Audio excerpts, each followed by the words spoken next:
Hey everybody, thank you so much for joining us. I'm Kate Howe and I am a member of the WISE team here at OCLC. And today I am here to introduce Nicholas Alexander Brown. He is the COO for Communications and Outreach for Prince George's County Memorial Library System. Nick is a real mover and shaker in the library world, and really you want to watch him as he continues to make his mark on libraries and public libraries in particular. Last year, he was Library Journal's Marketer of the Year.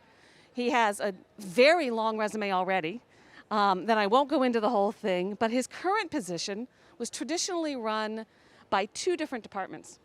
By combining the two, Nick broke down the barriers and the silos at the library to really make changes in his community. And Nick is all about community engagement and partnerships with everything he does. One of his many projects at the library has been to work on better multilingual access on programs and services, and that's what he's going to talk about today. More importantly, he is a friend of my cousin's, so be nice to him because we like each other. And so with that, I'm going to give you Nick. Thank you, Kate, and thank you everyone for joining. Thank you to OCLC for the opportunity. Can everyone hear me okay? I can't quite tell my audio level, but again, my name is Nick. I am Honduran American background, despite my dad's Anglo last name. So this is pretty near and dear to my heart in this work, and I'm the first executive in our library to have this mandate that has Hispanic identity. So it's kind of given me a seat at the table to represent the community a bit, which has been great. So very briefly, a bit about Prince George's County. We are just outside of DC. DC is a little teeny diamond here, and we're all of this space. We're the second largest county in Maryland. We serve just under 1 million people. We are a predominantly black county, about 65%, 20% Hispanic, Latin, 22% immigrant, and about 12.3% white alone non-Hispanic. So we have a very different population demographic than a lot of the communities in our region. And that gives us some really amazing, unique opportunities, but also some challenges that we have to face in a different way. For example, DC Public Library serves 250,000 less people, has double our budget, and has 170 more staff than we do. So that's how you get into our world of being creative with solutions to add capacity around things like language access.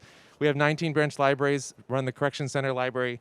We serve a geographic area that ranges from urban, where you have 1 foot in DC and 1 foot in Maryland, up to places where there's farms and rodeos and things like that. And we also have a couple new branches in development. Okay, so multilingual access is a very important topic. Has anyone started doing this work in their library? Raise your hand. Yes, no, maybe so. Okay, if you're not doing it, it's time to get urgent about this. If you didn't see the last 2020 census data projections for how the Hispanic population is going to grow in this country, it's going to be about 38% of the country is Hispanic or Latin in origin in the next 20 to 30 years. So we need to be putting systems in place now to be where places like LA Public Library are already, because they've addressed this. They're the great examples that we can emulate for our local communities. And it's not just about Spanish language access. For us, that's the biggest priority in adding language access because of our current population demographics. But we serve Afghan refugees. We're expecting Ukrainian refugees to come in. We had refugees from the Soviet Union back in the 80s as well. We have Cambodian refugees, Vietnamese community, and a lot of Filipino folks too. So with addressing language access and having no budget for this, which is my reality, we have to have incremental progress. We have to identify what the needs are within an isolated situation, have both short-term and long-term goals that we're working towards, find support and resources, which in some cases is adding staff capacity with our hiring.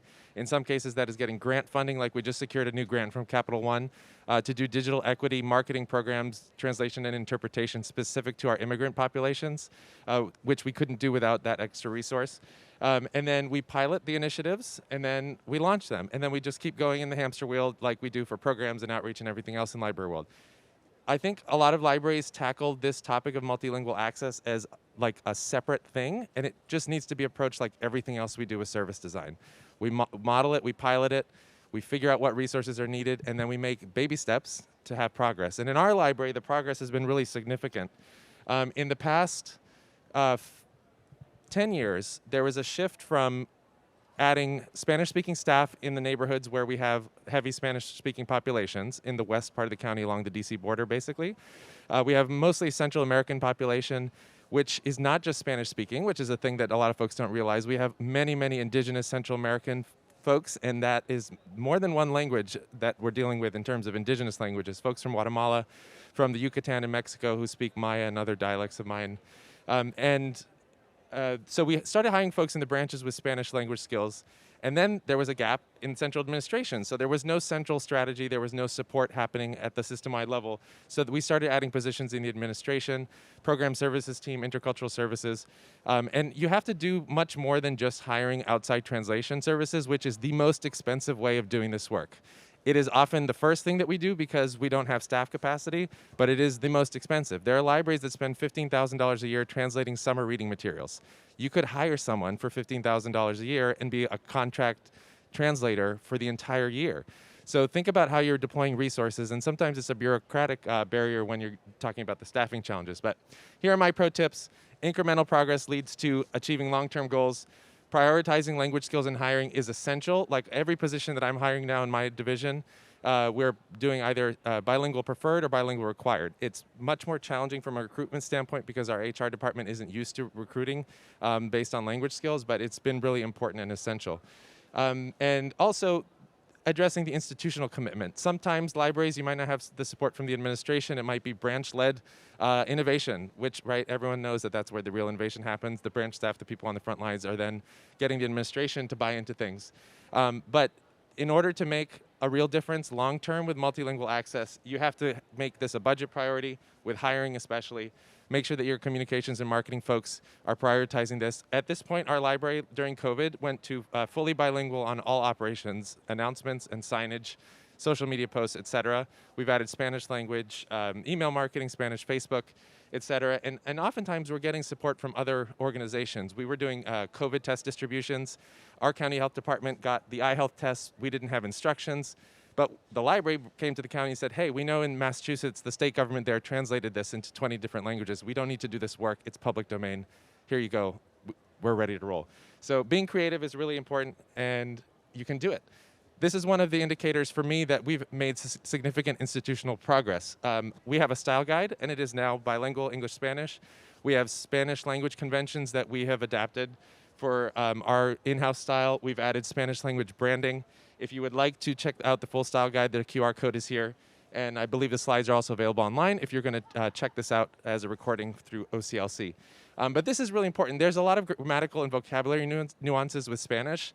Of course, it's spoken in over 20 countries in the world. And one word in Central America can have a very different, very non-family friendly meaning in Spain. So just as an example, it's very important that we as a library are coming up with our communications voice in these other languages just like we are in English. Here are some examples just so you can see email marketing, making our Pride campaign bilingual for the first time, which is really significant for us. Earned media coverage. This was one of my coups. We partnered with our professional soccer team, and we had library coverage in the Spanish language sports radio station. You can't buy that, basically, especially when you have no budget. So getting creative. This was literally me tagging their sports anchor on Twitter until he started covering us, which was pretty cool. And then over on the right side, a result of some of our grant funding, we got a private grant to start offering Chromebooks with built-in Wi-Fi, unlimited data, and we targeted marketing in 6 different languages, and that is one of our Arabic ad campaigns. And that's pretty much it. This, I know, is just a little taste of the tip of the iceberg, but the time is limited, and we really want to switch to discussion, and then OCLC colleagues are going to tell us a bit more. So happy to take questions, and would love to hear also how you have started to tackle this, or how you hope to tackle this in the future. Great, thank you so much. That was really fascinating to hear about your work, especially how all the different ways you're thinking about it, embedding it in all the different layers. I mean, the style guide, the hiring practices, I mean, it's really inspiring, thank you. Before we get to the Q&A, so start thinking about your questions, I just want to share 2 resources, free resources on WebJunction that are applicable to Nick's work and to expanding multilingual access. I want to call your attention to a webinar, and you can find all these at that link that you see there under this session. A webinar from Halifax Public Library that discusses asset mapping, where the library goes out into their communities and uncovers the assets and the resources available to immigrants, and then use that to develop programming to serve the patrons and help them thrive. The second one is an article about the Skills for Community-Centered Libraries curriculum. This is a free curriculum designed to provide participants the opportunity to reflect on the work they do and to create small shifts in their professional practices towards engagement with the community. And the article discusses how the Free Library of Philadelphia used it to really impact their services. So I hope you'll check those out to kind of expand the learning. And now we'll take time for questions. So if you want to just raise your hand, I can repeat your question after you say it. Yeah, so that is a constant tension because. Will you repeat the question? Oh, sure. So the question is basically, how do you address the differences when you're doing direct translation versus having a native speaker write from scratch? And this is a really significant issue. Most libraries, you'll see, they'll start with a very basic level Google Translate widget to add, and we use that too for languages that we don't have the capacity in-house to translate the website on. But we built out a custom Spanish portal called Su Biblioteca where it was all custom writing and targeted resources as well. The trick of this is, though, to not get stuck on like what perfect would be. You know, figure out what's going to improve access for right now and then keep working towards the ideal. And the reality is we're never going to achieve perfection in this. And there are times where we have to do not the highest quality work because of time. If I'm doing an inclement weather closure at 6 in the morning, you know, we've at this point developed template language in-house. But sometimes you're just going like that. And if I'm not available, sometimes it's someone who's not a native speaker who's having to figure that out using our template language. So one of the things that we did on a staffing standpoint was our union, this is years before I arrived at the library, negotiated a language differential. So anyone that qualified with language skill that they came into employment already having, they could do a test and they would earn, I think it's additional $2 an hour, which comes into like over $2,000 a year. And they're called upon for a variety of different things. They don't all necessarily do written translation work, but that's recognizing the fact that there are staff and branches who are serving people in multiple languages and gives them an incentive to do that extra work. And one of the things that has been challenging with this especially is that the native speakers born in the other countries often get more of the workload.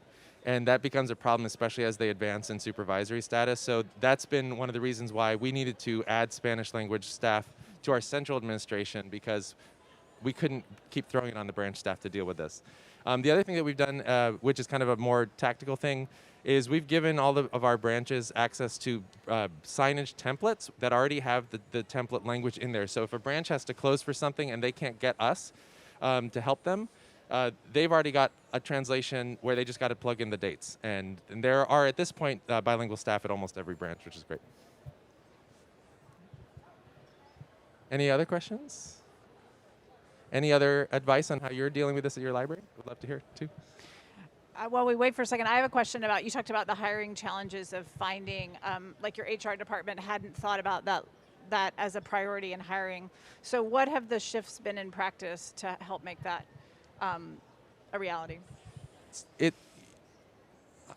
I don't want to toot my own horn, but I think having someone in administration who gets this has been key to giving the folks in the branches who have been advocating for this support for years another person at the table who's really banging on the table saying we must do this.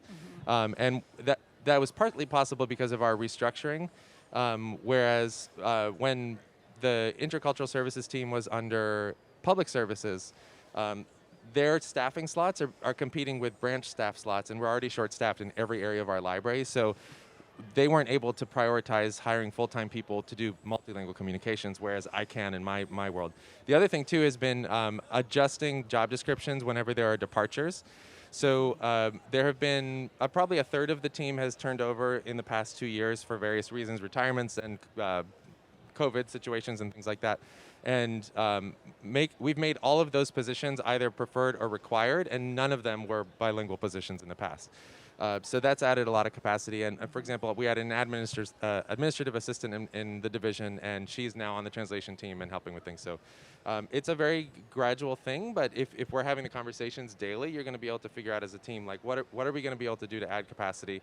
And then making sure your executives know, and therefore when they're going to the county or the jurisdiction to get more funding, they're going to have the talking points that they need because they might not necessarily be aware of what the inner workings will be. Our county's been very supportive, especially at certain council members levels where they support most of the Spanish-speaking population. Like 3 years ago, they gave us a budget enhancement to add 2 of the administration positions that were focused on multilingual access. Sure. Yep. Where did you get your testing for Language proficiency. yeah, language proficiency? Did you use a preset or did you make your own testing? There is a service that our HR department uses that's virtual, so it's proctored, and there are different options that you can include depending on the job. So there might be an oral test, there might be reading comprehension. With the new work that we've been doing, we've added an in-house written element because there's one job in particular that we're hiring for right now, which is a bilingual communication specialist, which we haven't had in the past. And the testing has been essential, and it's weeded out candidates who, until the very last step, where they had to translate something short without a resource to help them, we caught the fact that they weren't up to snuff. And this is such an essential position that they must be the most expert professional writer in Spanish in the library system, and I can't have someone come in who doesn't know where to put an accent, even if you're a native speaker, and that's the challenge. Like I learned Spanish at home for my mom, but I didn't take it in school until high school like I did with English, right? So you might be a native speaker who doesn't necessarily have the same level of professional writing, and that's a really important thing that we have to check for now, at least in the administration positions. Any other thoughts, questions? I have another one. Yeah. You talked about a Capital One grant you got. Do you have any tips on where to find these grants to do this work? My tip would be to follow the nonprofit organizations in the community who are doing this work already, but in other contexts. We have, for example, an organization called Latin American Youth Center and Maryland Multicultural Youth Center that serves DC and also our county in Maryland. They focus on teens resources and public health resources and such. But you can see from an organization like that, which is one of the premier organizations serving the Hispanic community locally, who is funding them. And we partner with them already, so then we can get a sense of like what are the different corporate funders who are committed to this work, who are the different private foundation funders committed to this work. We've been very fortunate that we've had some private funders who grew up in our county as immigrants who are committed to our doing this work. So that's especially with the digital equity piece that I showed you there. That was a former an immigrant whose family came here from the Soviet Union, and he's used the library and benefited from it, and he's given us this support because he gets it. So it's really a question of finding the people who get it, who believe in the library's capacity to do this work. And with our relationship with Capital One, it's been growing in this sense, and it's all about mission alignment and figuring out how you can make something happen. Another example that we did with Capital One in the last year was we set up a vaccine hunter hotline at the beginning of the vaccine rollout. And this was like the Facebook groups that were going on where it was a crowdsource effort. Capital One said, we want to do something for vaccine equity in the county. What can you come up with? We came up with this hotline concept, added new staffing, built it all from the ground up, and launched and got the funding in 2 weeks because we could, and we had the idea, and they had the support, and we were, our heads were put together, and we were able to make a difference and get over 1,200 people focusing on Spanish speakers and folks who had digital inequities and senior citizens to get their vaccine appointments. Because at that point, our county health department was only fielding inquiries about their own vaccine clinics, which had they were going slower with moving through the phases of who was eligible. So people were calling 311 and being told, sorry, you can't get a vaccine yet. Meanwhile, they could have walked down the block. And so then everyone started sending them to us. And we had one situation which was really appalling where I got a call from a resident who was at one of the county health department sites, and one of the contractors had denied their mother, who was undocumented, a vaccine, which was, again, like the county's rules said everyone gets the vaccine. And all these people started knowing, call the library and they're going to help you deal with this. So this woman calls us, and I was the translator and got the guy on the phone and worked out the situation for her. But that's the kind of thing where we have such a power with using our information expertise. And this is a thing that I think libraries are struggling with, is everyone's got folks who say you're getting rid of the books, right? We all know those people in our worlds. We're not getting rid of the books, but we're also just flexing our skills as the trusted information providers, whether it's helping a Spanish-speaking person who's undocumented get a vaccine, or connecting them with a laptop, and then also giving them books and stuff. So it's really essential that we embrace that, and if we keep incorporating that into our talking points, I think it will help with the folks who have very narrow perspectives of how we should be doing our work. Great. Thank you so much. It was Thanks, a lot everyone. of inspiring ideas, and we really appreciate you sharing your time with us. Thanks a lot. Thank you.